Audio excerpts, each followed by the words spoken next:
If it falls off, you automatically lose. Oh, really? If somebody grabs it and pulls it on loose, Oh, so you could just try to rip it off the other dude and he'll lose. well, if you rip it off, you better rip it off grabbing it from the sides or the front.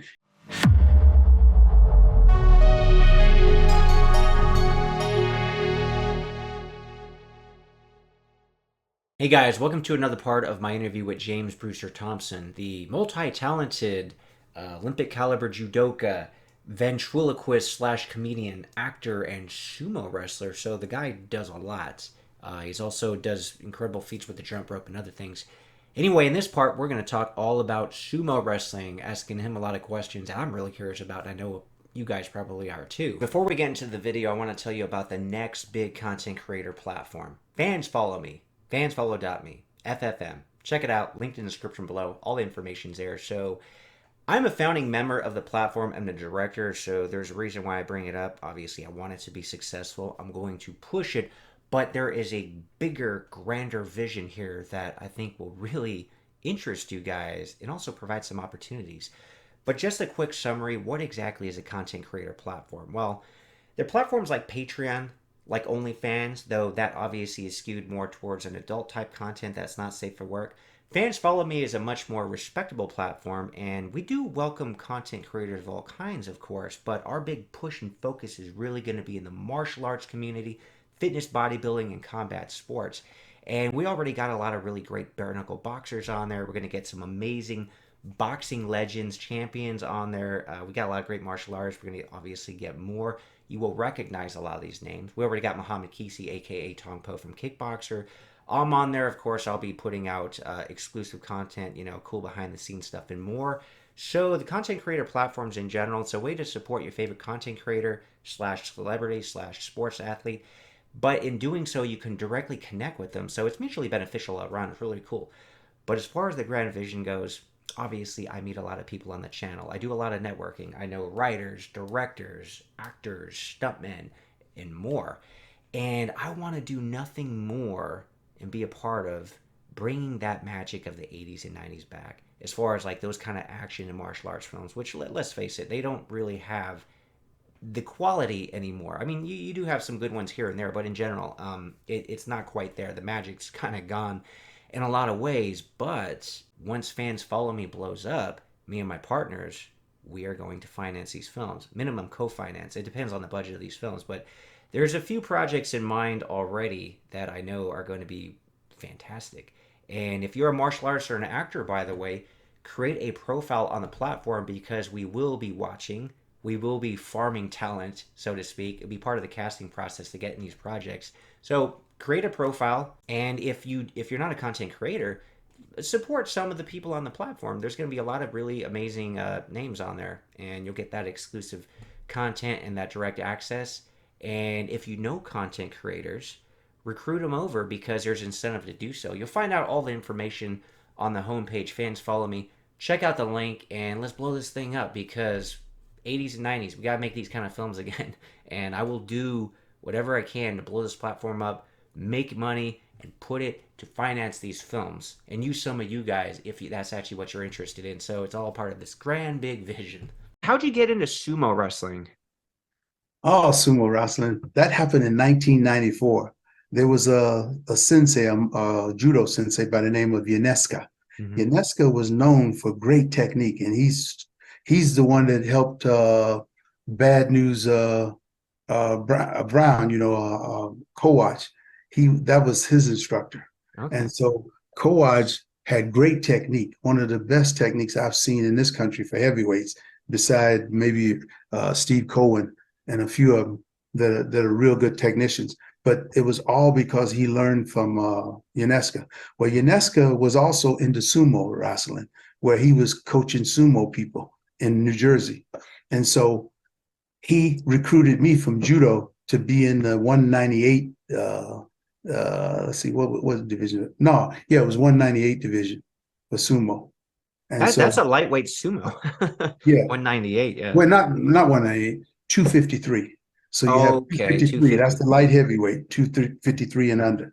Over 253 is heavyweight. So he knew I was around 240 something, Mm-hmm. 250, and he recruited me to be on the World Sumo team in 1994. They needed somebody to fill that position. Okay. So I went as one of the people. And it's good that I did, because that year we took second to the Japanese in the team trophy. And Wow. so we all got medals for taking second to the Japanese.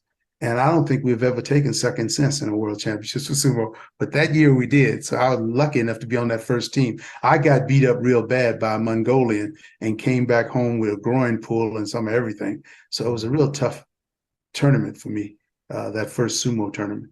Now, my last sumo tournament I went to was 2005, and Oh, that's so you when, stuck with it for a while. yeah, I went to 3 world championships for sumo. And Wow. that last world championships, I was 52 years old, and I took 6 in the world for the United States. So I think I'm one of the oldest to take in that top 6 in the world Mm. sumo. So I learned well, but we also had a guy on our team named Yarborough, Emmanuel Yarborough. Yarborough was 700 pounds. He's been the heaviest Jeez. athlete ever in amateur sports and maybe even professional sports in the world over the years.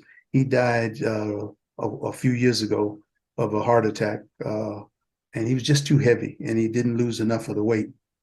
Yeah, so basically But there's only two. he took first that year in Did '94. well, that guy would be so hard to move. So James, with sumo, there's only two weight classes. Basically, No, huh? no, you got the heavyweight, you Yeah. got the 253, the light heavy, and then you got under 180. Oh, so I can't picture a sumo guy weighing less than me. That that's weird. He Yeah, wouldn't look like a sumo guy. yeah. And so that's how I got into sumo. When I got recruited, I love the sport because it's one of those sports where people are pretty humble out there. They don't celebrate like these other sports where people put their hands in your face and then they talk mess to you. They call your names out on the basketball court, whatever. You Yeah, know, sure. it ain't one of those sports. Sumo is one of those sports where you don't know who. If you didn't watch the whole match, you don't know who really won, because after the match they bow and go through the ritual, bow as they're stepping off the mat, and you don't see them celebrating on the side or jumping all in their coach's arm. It's all just low key. Well, they might kill the coach, man, especially the heavyweight sumo guys, right? They Yeah. jump into his arms. But a quick question. I don't know that much about sumo, and I don't think a lot of the audience does. What are you essentially trying to do? Are you just trying to push the dude out of the ring, or what are you guys trying to do exactly? Well, you got this circle that we're in, right? And then the goal is to either push them out of the circle, and whoever steps out first, whatever part of their body hits outside that circle first, they lose. Mhm. So if they land on their back, land on their stomach, or you grab them and toss them out, they run out the ring. However they go out that ring, they lose automatically. And then inside the circle, anything touches the ground other than the soles of your feet, you lose. Like Oh, if okay. I toss you in a throw inside that circle and your body, any part of your body touch except the bottom of your feet, you lose. Hmm. And So you so you do your judo throws then, right? You're allowed to do that in the sumo? you can, but some of the judo throws is a little dangerous because you're gonna touch the ground first before. Yeah.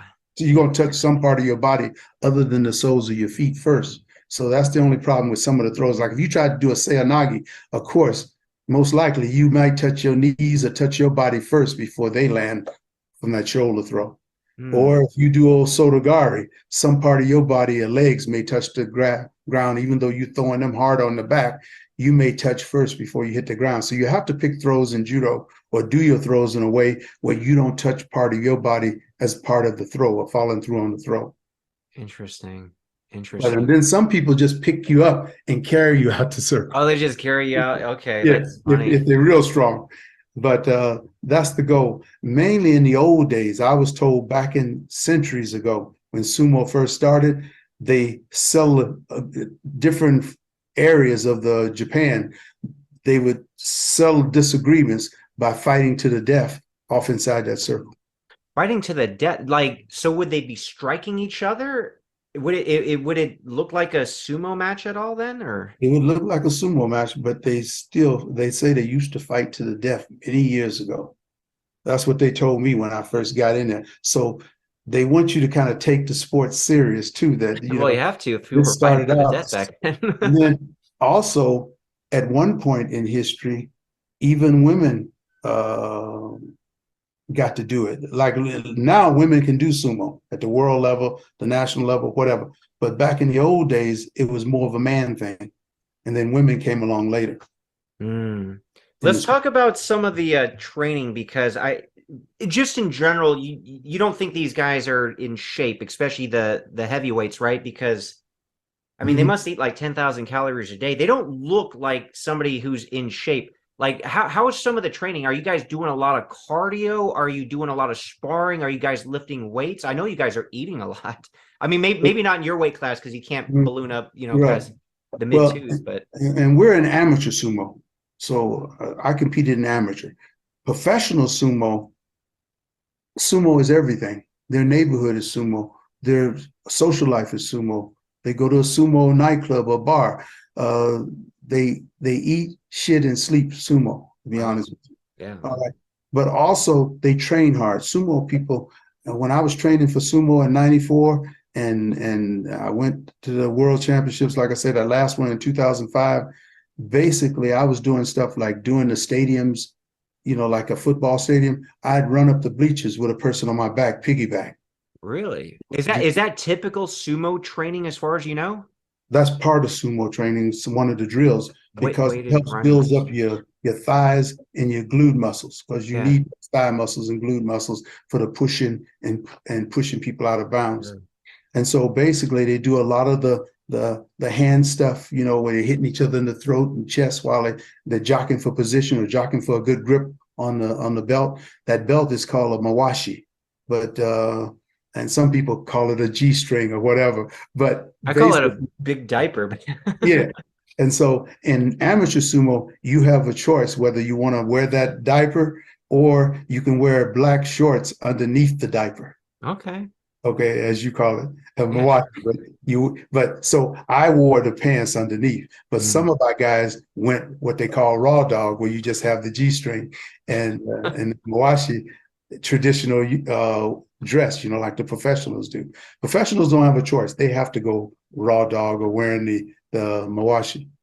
I wonder if And that's so ever fallen off in a match. if it falls off, you automatically lose. Oh, really? If somebody grabs it and pulls it on loose, Oh, so you could just try to rip it off the other dude and he'll lose. well, if you rip it off, you better rip it off grabbing it from the sides or the front. If you grab the back, that's a no-no. It's unsanitary too, but if you grab the back, that's against the rules. You can't do that. Mm. But you can grab on the side of that Mawashi where you picking people up and throwing people and everything. If you happen to pull it loose there or the front doing a throw or something or move, then that's okay. But you want to they tie it real tight where it's hard for it to come I, loose. I would hope so. Yeah. Yeah. And you only got most matches last no longer than 10, 15 seconds out there. It's Oh, so that's it. very, very rare do a match go like a minute or something like that, or 45 seconds. You hardly ever see professional sumo matches last that long. It's not Mm. 5, 10, 15 seconds the most, 20 seconds the most. Are there like a lot of draws? Like, for example, neither guy gets the other guy out or has them take a knee or rips the the thing off? Like, or is there a lot of just like, hey, nobody won this match? Does that happen a lot? No, no, no. There's no draws that I've seen. Really? So somebody usually always loses in like 10 or 15 seconds. Yeah. Or if it lasts a minute or so, somebody's going to get tired where somebody's going to slip and make a wrong move, and then you capitalize on it. You shove them to the side or whatever. But they keep somebody's going to win. There's no ties. There's Now, ties in when you judo and other sports sometimes, but not sumo. not in sumo, that's interesting. Now, with all that hand stuff, you say you hit him in the chest. You're not really like allowed to strike, even though it might look like you're hitting him in the throat, right? You're not like Yeah, striking, are you? it's like a strike because you're jabbing, see, and you're doing this as fast as you can do it, and doing it That's how my cats fight. yeah, and you hitting pretty hard when you're doing this stuff. In fact, you see a lot of the professionals, and don't take my word for this. Listen to some of the people talk that are professional sumo wrestlers when you watch sumo on TV in Japan. That's from getting hit in the throat a lot, in my opinion. Some of them. Yeah, probably. I mean, it's an interesting sport. Yeah. I don't know how popular it is outside of Japan, but I think it'd be a lot of fun. I'd almost want to try that. Well, I'll tell you where it's popular. It's popular in Russia. Russia has some good sumo Really, wrestlers. Russian sumo is But interesting. yeah, but the main country where you have good sumo wrestlers, and a lot of them go to Japan as youngsters and be pros in Japan. The top ranked people, uh, a lot of them have been Mongolians. Okay. Mongolian wrestling is similar to some Mm, of the sumo stuff. And a lot of those kids that are great now in Japan come from Mongolia. interesting. Interesting. Yeah, I think I've seen something on TV before where they kind of have something similar, though it looked like they were in like rocks, not on the nice sumo doiho, or what do they call the ring in sumo? Yeah, yes. Yes, it starts with Yeah, D-O. yeah, much Yeah. better having a match there than outside in the rocks, right? But that clay is pretty hard though. Oh, is it? Okay. I think that's what they used in the movie Kickboxer, by the way, with Van Damme. Mhm. The underground fight with the glass on the hands. I think they literally used converted a sumo ring and lit a bunch of torches around it. Yeah. Yeah, But cool no, stuff. sumo is one of those sports that the training and the flexibility that they got to have. You see those guys 400 or 500 pounds doing the split that you do. And so their flexibility is unreal. I've never Wow. seen anything like it. And then they're sometimes real sadistic when it comes to getting those stretches. Like you'll see in films where people are pushing them down, forcing them down where they're crying in dojos, in those sumo uh, clubs that you have throughout Japan. Yeah. And they be forcing them to get those splits. Wow. Not the best way to stretch, in my opinion, but hey, whatever works for them, man. Yeah. You're looking to pull something. Yeah, and you watch some of the films, you'll see people are crying, they're screaming, and the instructor's still pushing them down for the stretches. Wow, a sadist. That's crazy. They're real flexible, though. I get to them, and they're real strong. And then you got to have a little. Well, you don't have to, but a lot of your top sumos have a little bit of belly and stuff. They have a philosophy saying "no gut, no glory." No good, no glory. Yeah. Yeah. So you're gonna see a lot of them with a little bit of stomach. That's what throws people off. They'll see the stomach a little bit and they'll say, he can't be that great of an athlete. He's got a stomach. You don't have no washboard. You don't have this. But don't let that fool you. Them boys are tougher than nails, all of them. Yeah, that's the one sport where the diet would have to be pretty enjoyable. No Mhm. restrictions. I'm assuming you just eat whatever. And see, one thing about professional sumo in Japan is this. They have a situation where if you're like the top dog or you're top rank in the sumo, you have these what they call kohais or people underneath you that's trying to get to be great someday. Mhm. Those people do all the stuff like cleaning up the floors, cleaning the bathroom, cooking a meal for the stars, cooking their food and bringing it out to them. They do all that gopher type work, you know, Yeah, and you that's got it made as a top sumo guy in yeah. Japan. And if you got to go to the airport, they taking you to the airport, they picking up your luggage, so you Oh, have that's these funny. people doing all that for you. I went to Japan one time in the 90s. I went over there with a jump rope team. One of the top teams in the United States was the Skippets from Colorado. And so I went with their team and some other people that they picked from other teams. And we did jump rope demonstrations all throughout Japan, at Disneyland in Japan. And we stopped at a lot of the different islands doing jump rope stuff and staying at some of the Japanese homes. But when I went to one of the schools in Japan, they had the top two high school sumo wrestlers in their nationals at that school, Mhm. and they found out that I did sumo a little bit. So basically, they asked me would I work out with them. So I got pictures of me working out with them, and I beat them 2 out of 3, the two Oh, heavyweights that they had, but nice. they were high school. Yeah, sure. Yeah. And so basically, I was taking a shower afterwards. They came off in the shower, the two heavyweights. And I'm looking around like, oh, hell no. And their instructor said, don't worry about it, James. It's a gesture of respect. So they're washing off my back, washing my arms, washing my Really legs. interesting. And, they didn't touch no private parts or Yeah, anything. sure. But Yeah. it was just, I'm turning around wondering, what the hell is going on here? But it was just a gesture of respect that they showed to me for being that good at the sumo and beat them. at the school and Yeah, everything. that's cool. That was a strange experience, to have two big old heavyweights in the shower. Yeah, Pushing that's my very back off interesting. and arm off. No, Yeah, no. they ain't happening in America, man. But No.